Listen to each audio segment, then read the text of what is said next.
ఓం శ్రీ గురుభ్యో నమః. ఈ వీడియోలో మనం అప్పలాయగుంట ప్రసన్న వెంకటేశ్వర స్వామి దేవాలయం విశేషాలు, ఈ క్షేత్రానికి అప్పలాయగుంట అనే పేరు ఎందుకు వచ్చింది, ఎందుకు ఇక్కడ స్వామిని ప్రసన్న వెంకటేశ్వర స్వామిగా పిలుస్తారు, ఈ దివ్య క్షేత్ర దర్శనం వలన ఎలాంటి ఫలితాలు పొందుతారు, ఇలాంటి అనేక విషయాలను తెలుసుకుందాం. కలియుగ ప్రత్యక్ష దైవమైన శ్రీ వెంకటేశ్వర స్వామి స్వయంభూగా కొలువైన ప్రసిద్ధ పుణ్యక్షేత్రం తిరుమల.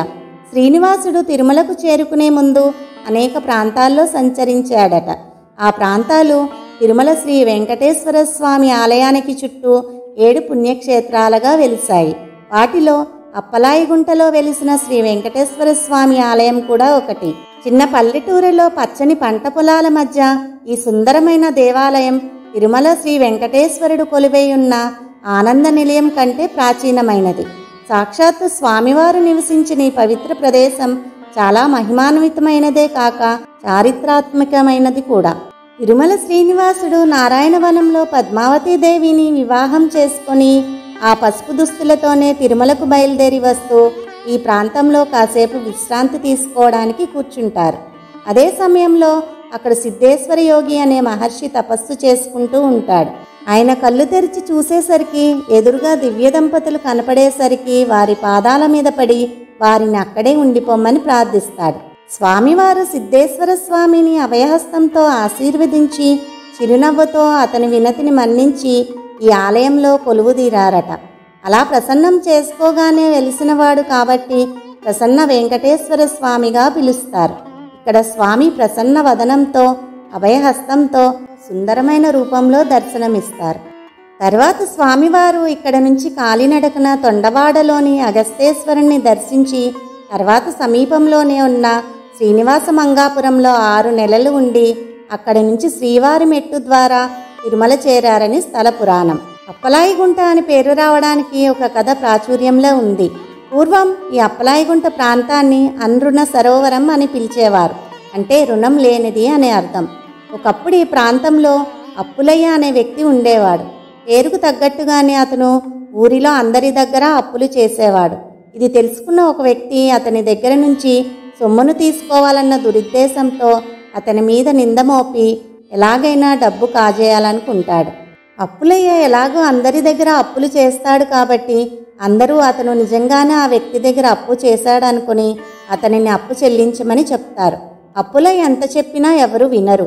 దీంతో కోపోద్రిక్తుడైన అప్పులయ్య ఒక రాయి మీద నేను రుణం తీసుకోలేదని వ్రాసి దగ్గరలో ఉన్న ఒక కోనేరులో పడవేస్తాడు. ఏదైనా బరువు అయిన వస్తువు నీటిలో విసిరేస్తే మునిగిపోతుంది.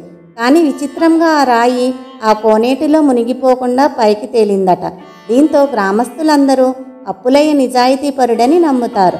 మరొక కథనం ప్రకారం ఈ ప్రదేశంలో అప్పలయ్య అనే వ్యక్తి అవసరార్థం ఒక గుంట తవ్వించాడని, అప్పలయ్య ఆ గుంట త్రవ్వే సమయంలో పనిచేసిన వారికి కూలీ అప్పు పెట్టకుండా ఏ రోజుకు ఆ రోజే ఇచ్చేవాడని, అందుచే ఆ కోనేరుకు అనృణ సరోవరం అనే పేరు వచ్చిందని, అప్పటి నుంచి ఆ ప్రాంతాన్ని అప్పలయ్య గుంట అని పిలిచేవారని చెబుతారు.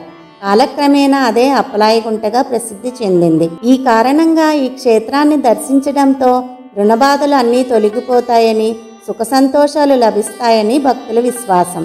ఈ ఆలయానికి దక్షిణం వైపున ఎత్తైన కొండ చుట్టూ పంట పొలాలు ఉండడంతో వాతావరణం చాలా ప్రశాంతంగానూ ఆహ్లాదకరంగానూ ఉంటుంది. ఆలయ ప్రధాన ద్వారం దాటగానే ధ్వజస్తంభం, దాని వెనుక అంతరాలయం, ఎదురుగా గర్భగుడిలో శ్రీవారి దివ్య మంగళ రూపం భక్తులను కనులవిందు చేస్తుంది.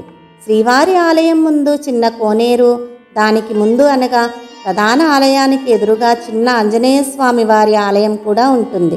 ప్రతినిత్యం ఎదురుగా ఉన్న ఆంజనేయ స్వామి వారికి మంగళ వాయిద్యాలతో పూజాభిషేకాలు నిర్వహించి తర్వాత శ్రీవారికి అభిషేకాలు పూజలు నిర్వహించి భక్తులకు దర్శన భాగ్యాన్ని కలుగజేస్తారు.